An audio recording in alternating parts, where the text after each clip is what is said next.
Good morning, Pac, and good morning to you, Nipwa. Thanks for joining us. We all just saw this video that almost happens too fast, doesn't it? Because we would like to look at those for a while. There's something about us that is drawn into beauty. We had a time here of worship together that we would say is beautiful, and there's things happening inside of us that maybe we're not sure why they're happening. And the beauty series is really helping us understand what it is about beauty that we like and what beauty does for us and why even beauty is there in the first place. So those are important things, but it's easy to miss them.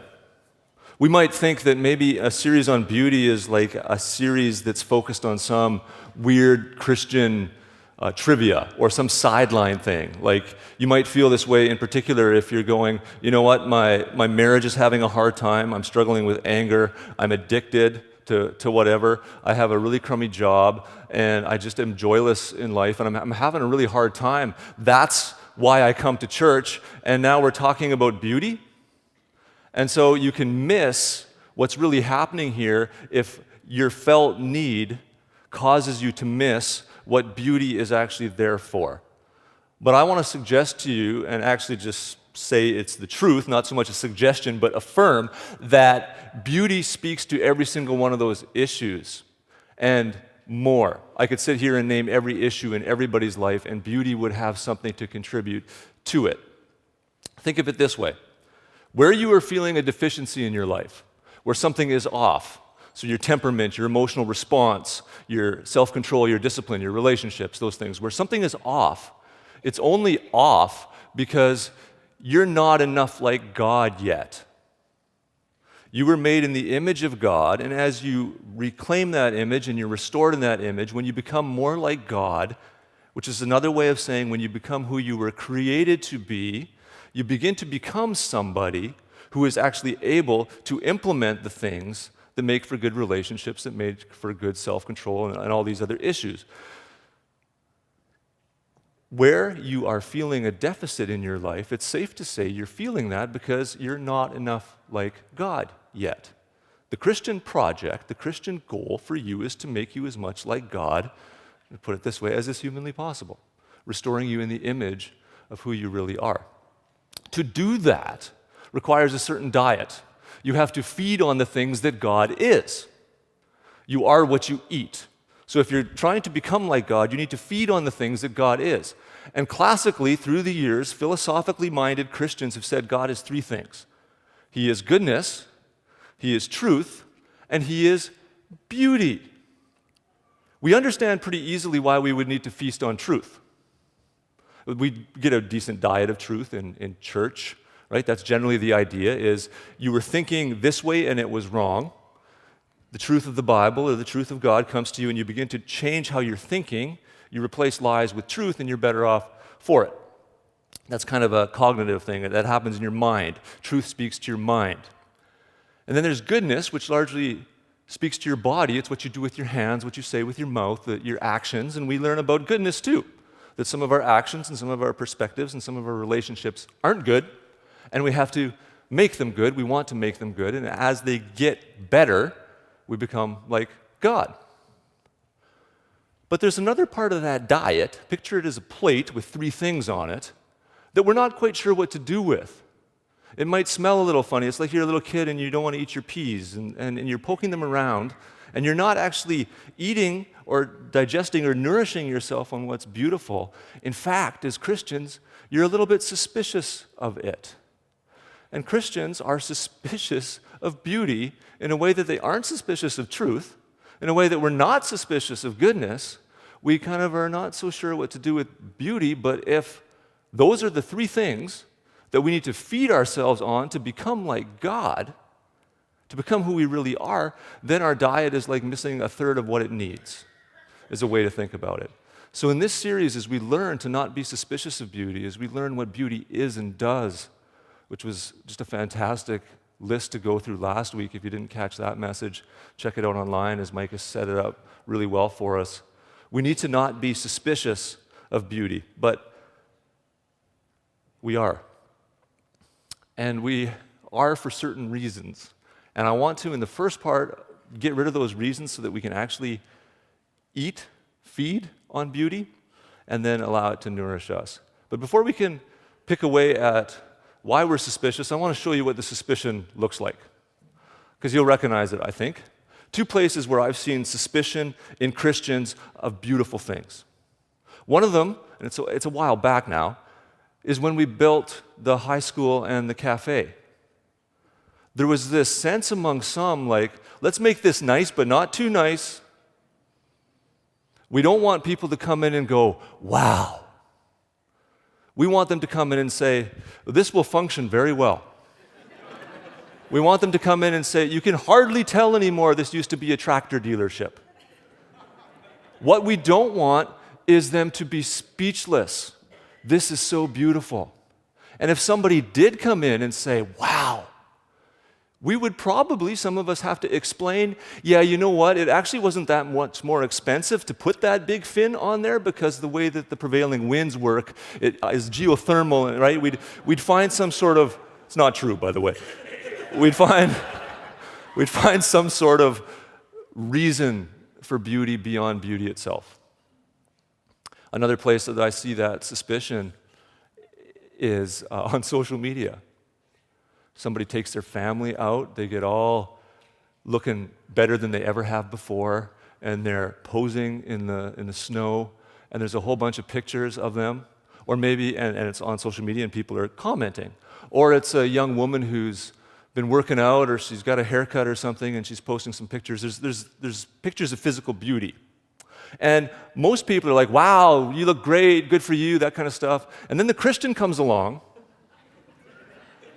and says, beautiful, inside and out. Because it's not enough to just celebrate physical beauty. We're suspicious of that. We have to qualify it with, but there's also something bigger and more important. There's this whole spiritual side to life, and we're just suspicious. We're suspicious, I think, for one reason. We don't understand the roots of our faith. Our faith comes out of Jewish roots. And did you know the Jewish don't actually have a strong distinction between spiritual and physical?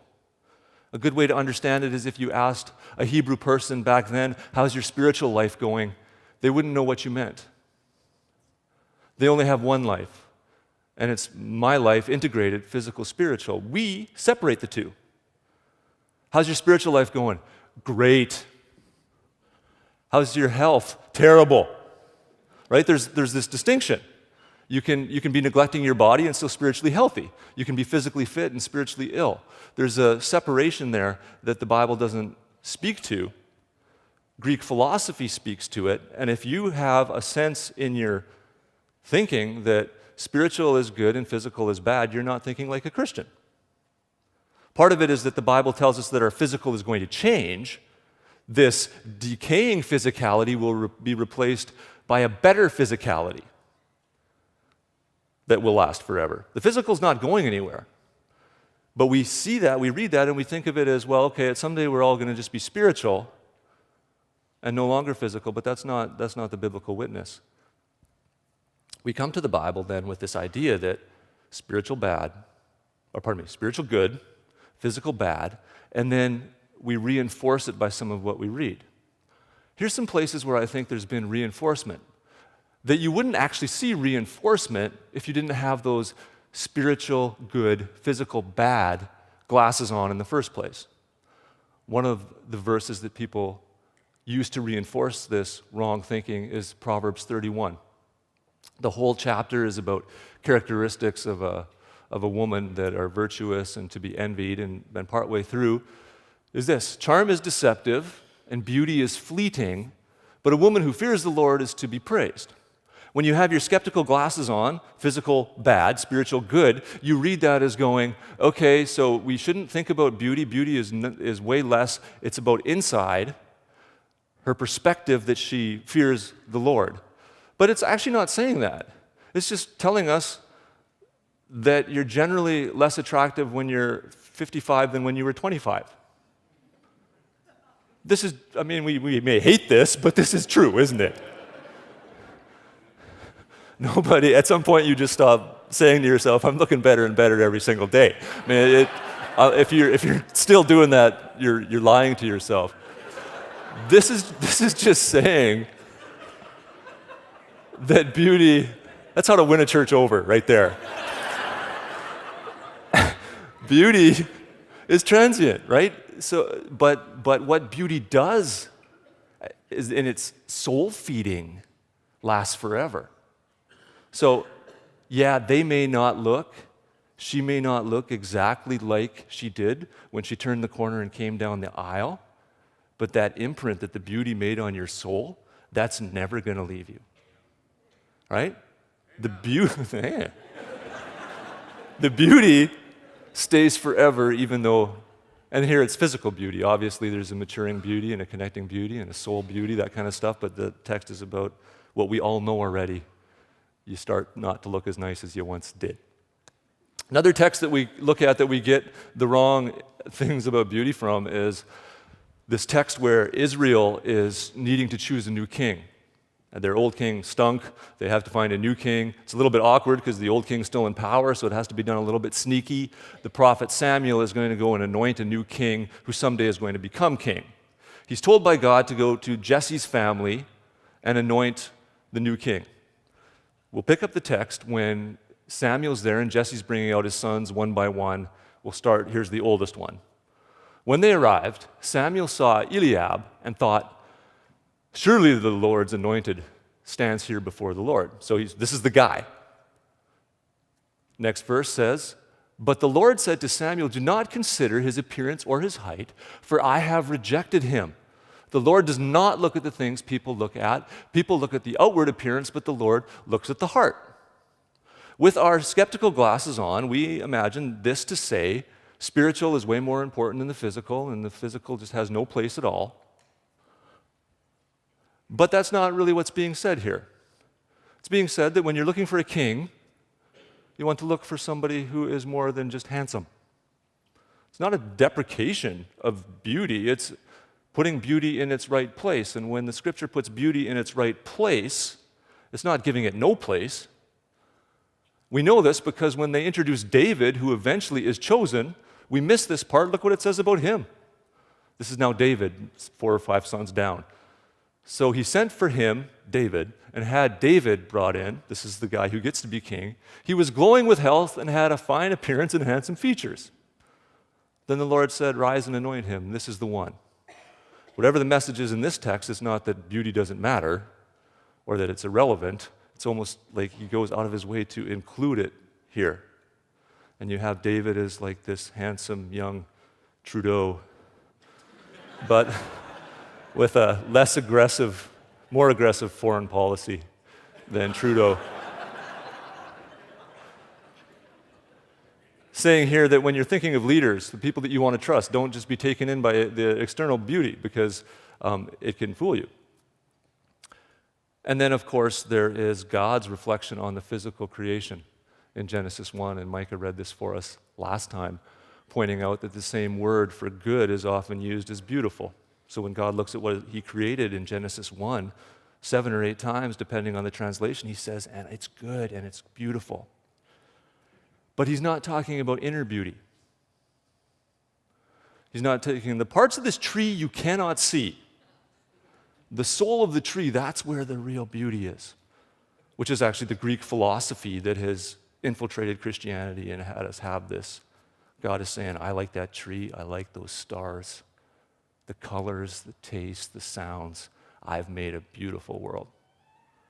So we can dial down some of our suspicion here and understand that we can now feed ourselves with beauty, that beauty can be devotional in the same way as truth and goodness. That if you take the time on the way home to just look for a second at the snow on your windshield before you swipe it off, you might actually enter into something holy that transforms you. This is the beauty of beauty, is that you slow down and you look for it, and you get to nourish yourself on God in so many ways. Seeing the beauty in other people's faces and the uniqueness and the diversity actually isn't like, oh, I'm so observant. It's like, no, you're learning how to be like God. So we can do away with the suspicion, but we can't do away with wisdom, because if we say, oh, it's okay then to be attracted by things and allured by our things and then enjoy them in whatever way that is, taste, touch, smell, that kind of thing, we may end up down some places where we get burned. Tolkien in the Hobbit series, the little guys, hobbits, says all that glitters isn't gold. And we know that. There's things that catch our eye that appeal to us that we move towards, and it's not actually true beauty. It's false beauty. And so we can't get rid of suspicion without actually still being wise. Suspicion says, I want nothing to do with that. Wisdom says, what exactly do I want to allow? What do I want to pursue? So we still need to talk about wisdom. It was funny, as I was talking about this with Tamara, and we were talking about how beauty feeds the soul. And we talked about things in our lives that aren't beautiful and are kind of soul-numbing. And where we immediately went before we started thinking wisely was about things we now felt like we had permission to purchase. So she was talking about, to her, our soul-numbing kitchen. I have not felt my soul come to life in that dark place for quite some time. Nathan, the tile's got some chips in it, the light is this. And I'm thinking of the old Lexus, call it the sexy Lexi, but it hasn't been sexy for some time. And it has not fed my soul. In fact, it feels like it's eroding my soul on most days. Perhaps now I should just go and right? Because if it's about permission, because the things that we now find beautiful and alluring, we can just move towards willy-nilly and trust that as we do that, we're becoming like God. Well, that sounds a little foolish when you say it out loud. So we need to be wise. This wisdom comes to us in a text that is really obvious. We'll learn some principles in a text that I don't think any of us would have trouble seeing that what the person is being drawn to here is actually a false beauty. But I couldn't find a text for more subtle things. And I wrote a list down of subtle things that there aren't texts for, so that as we enter into this text that's really obvious, that teaches us lessons about beauty, you'd maybe have something curious in your mind about when what is true beauty can turn into false beauty. So we're reading this text because there's no text that tells you when the true beauty of sharing a cute picture on Instagram of your toddler turns into false beauty. There's no text that directly tells you when the beauty of watching a sunset on a beach in Mexico turns into false beauty. There's no text that tells you about the beauty of drifting around the corner on a snowmobile when that turns into false beauty. There's no text but when the true beauty of a meal at a fine restaurant turns into false beauty. I don't know of a text that directly speaks to when listening to music on your new headphones can turn into false beauty. The beauty of a new renovation can turn into false beauty. The beauty of watching amazing athletes can turn into false beauty. The beauty of participating in athletics can turn into false beauty. The beauty of the graphic processing speed of your new Xbox One can turn into false beauty at some point. The beauty of a multi-day camping trip, the beauty of retirement savings, the beauty of a restored old car, the beauty of a rumbling V8, the beauty of a homemade pie coming out of the oven are all beautiful things that can turn sideways a little bit. How would we know? Well, we're going to look at a text that's obvious and out of it pull a few principles. This is advice from an older man to a younger man who's powerfully attracted to something beautiful. Now, many of us as good Christians, we're gonna be really interested in this text, but we're gonna be like, oh, that's kind of not that beautiful. And part of it isn't beautiful, but I want you to see why you're interested in it is because it's beautiful. Because underneath the brokenness of this text, there's something beautiful that's drawing you. It's an older man giving advice to a younger man. And he says to him, "At the window of my house, I looked down through the lattice, and I saw among the simple, I noticed among the young men." So a demographic not necessarily known for its wisdom, he sees one in particular who has no sense. He was going down the street near her corner. So this young man's going for a walk. Just go back a verse. I want to catch that last thing. It'll be important later. I noticed among the young men a youth who had no sense. He was going down the street near her corner, walking along the direction of her house. At twilight, as the day was fading, as the dark of night set in, then out came a woman to meet him, dressed like a prostitute and with crafty intent. Here's where we can check out and say, there's nothing beautiful here. But the only reason somebody dressed like that catches somebody's eye is because this is beauty that in uncorrupted form or whatever is, you're just made to notice this stuff. That's how you're designed. She's unruly and defiant. Her feet never stay at home. Now in the street, now in the squares, at every corner she lurks. She took hold of him and kissed him with a brazen face. She said, "Today I fulfilled my vows, and I have food from my fellowship offering at home." So she went to church. They had this process, synagogue, temple rather. They had this process where you make a sacrifice, but you get to keep some of the food. She's got leftovers, inviting him in for leftovers after having kissed him. "So I came out to meet you. I looked for you and have found you." Again, there's something beautiful here, because being desired is beautiful. Eating is beautiful. "I came out to meet you. I looked for you and I found you. I've covered my bed with colored linens from Egypt. Turkish cotton is beautiful. I perfumed my bed with myrrh, aloes, and cinnamon. Tastes and sounds are beautiful. Come, let's drink deeply of love till morning. Let's enjoy ourselves with love, physical beauty." Now it really gets obviously sour. "My husband is not home. He's gone on a long journey. I told you at some point it would be obvious something beautiful is not happening here. My husband's not here.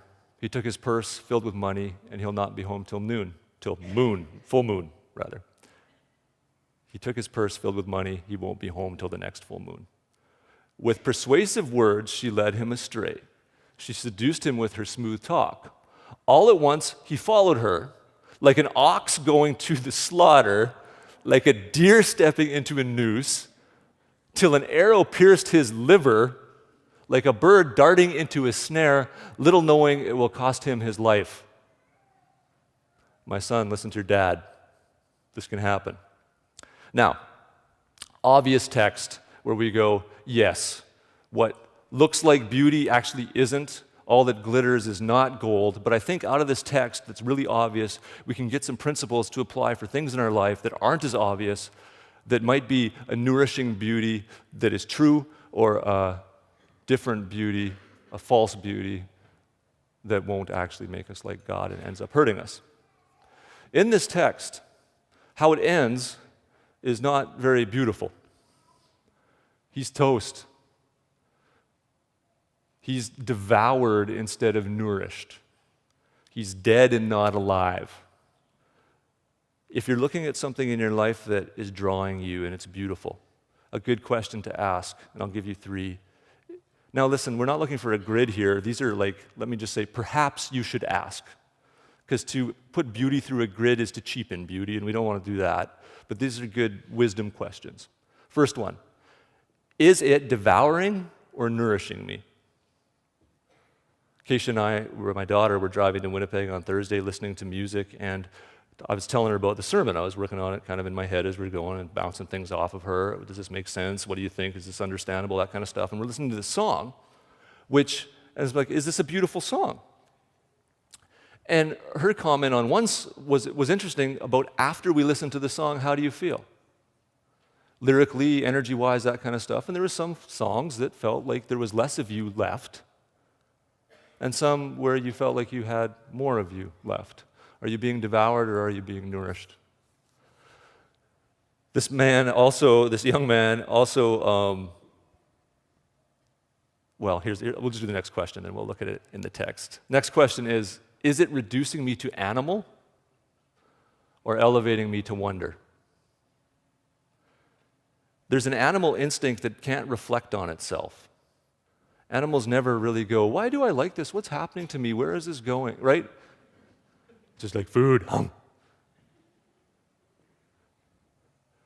Is it reducing me to animal or is it elevating me to wonder? There's a place in the text we looked at where there's this series of beautiful images for the most part. It's almost a shame that it's translated prostitute, because in some translations it's not as obvious till later that there's something bad really going on. Is it reducing me to animal? It reduced the young man to animal. There's this line, all of a sudden, which is like instinct took over. He was just. Now there are instincts that I think are beautiful. So I don't want to just say instinct, but animal. making less of you as a human being and reducing you somehow? What is attracting you? Is it reducing you, or is it elevating you to wonder? And then the last question, is it taking me somewhere I know is where I'm supposed to go? So if the point of beauty, in the sense that beauty has a point, is to make you more like God, then is it moving me in that direction? This young man in the beginning of the text, there's a sense of aimlessness. He's just drifting. He's just kind of cruising by. He doesn't know where he's going, and so therefore doesn't really know what he necessarily needs to get there. And if we have the big picture of we're trying to become like God, and we need truth, and we need goodness, and we need beauty, is this sort of beauty propelling me along towards becoming like God? Now, I loved what Micah did last week when he had the picture, the epiphany, beside him the whole time. And I'm less of a visual person and more of like words. I didn't have a painting that came to mind, but I had a bunch of poems that I've liked over the years. And they're kind of strange. And some of you will think that I'm joking when I read one to you. But to me, it's a beautiful poem because it slows you down and it has you able to reflect on the beauty of every day. And this poem to me shows you how, yes, there might be a time in your day, and there should be, where you set yourself aside for devotions. You read, you pray, you journal. You track day to day what God's doing in your life. That's to me, a pretty non-negotiable part of growing as a Christian. If your Christian life is basically an hour on Sunday, you're going to be like 52 times behind the person who every day is doing that stuff. So that's really important. But beauty is different in a way because if you're able to see that beauty feeds you, then you can eat all the time. And the poet Pablo Neruda is a Chilean poet who writes poems about tomatoes and lemons. And I thought about reading you one about lemons, but I thought I'd read you one about socks. Because it's cold out, and many of us probably chose our socks intentionally. Let me read to you Pablo Neruda's Ode to My Socks. Maru Mori brought me a pair of socks, which she knitted with her sheepherder hands. Her two socks, as soft as rabbits. I slipped my feet into them as if they were two cases knitted with threads of twilight and the pelt of sheep. Outrageous socks, my feet became two fish made of wool, two long sharks of ultramarine blue crossed by one golden hair, two gigantic blackbirds, two cannons. My feet were honored in this way by these heavenly socks. They were so beautiful that for the first time, my feet seemed to me unacceptable, like two decrepit firemen unworthy of that embroidered fire of those luminous socks. Nevertheless, I resisted the temptation to save them as schoolboys keep fireflies, as scholars collect sacred documents. I resisted the wild impulse to put them in a golden cage and each day give them birdseed and chunks of pink melon, like explorers in the jungle who hand over the rare green deer to the roasting spit and eat it with remorse. I stretched out my feet and pulled on the magnificent socks and then my shoes. And the moral of my ode is this: beauty is twice beauty, and what is good is doubly good when it's a matter of two woolen socks in the winter. Not gonna pretend that's not a bit weird. But that's because we're a little bit suspicious of beauty yet. We're not so sure that you can experience the Trinity when you're putting your socks on, that the whole of the universe might be there when you look at your foot. But if you're able to see that, you're able to eat of that third dish on the plate, whatever it is for you, because beauty is truly, in some cases, in the eye of the beholder. Understand what's happening inside of you as you feed yourself on beauty. And so now, before I turn it over to Nipawa, I want to help us move from socks to bread and wine. If there's potential beauty in reflecting on socks, the touch, the warmth, the security, the symbolism, then we're actually pretty well prepared to come to think about bread and wine. The smells, the touch, the taste, what is all involved in them. As Christians, most of us are used to coming to the table thinking about truth. Yeah, there is a God who loves me and gave his life for me, and it's true that I am a forgiven sinner, and it's true that I'm invited into the life of God. And it's true that Jesus did on some night take the bread and take the cup, and he did say these words. It's true. And there's goodness there. My own goodness now downloaded into me by his goodness. And we come and we celebrate the truth and we celebrate the goodness. But have you come to the table thinking about beauty? And I would invite you to come thinking about beauty. And to do that, you're asking these questions. Can I have the list again, Warren? Is this meal, is it devouring me or is it nourishing me? Is it reducing me to animal or is it elevating me to wonder? And is this taking me somewhere that I'm supposed to go? I'm going to invite you to stand. We'll invite the band out here. We'll turn it over to you in Nipawa. And I invite you to come forward and participate in the elements.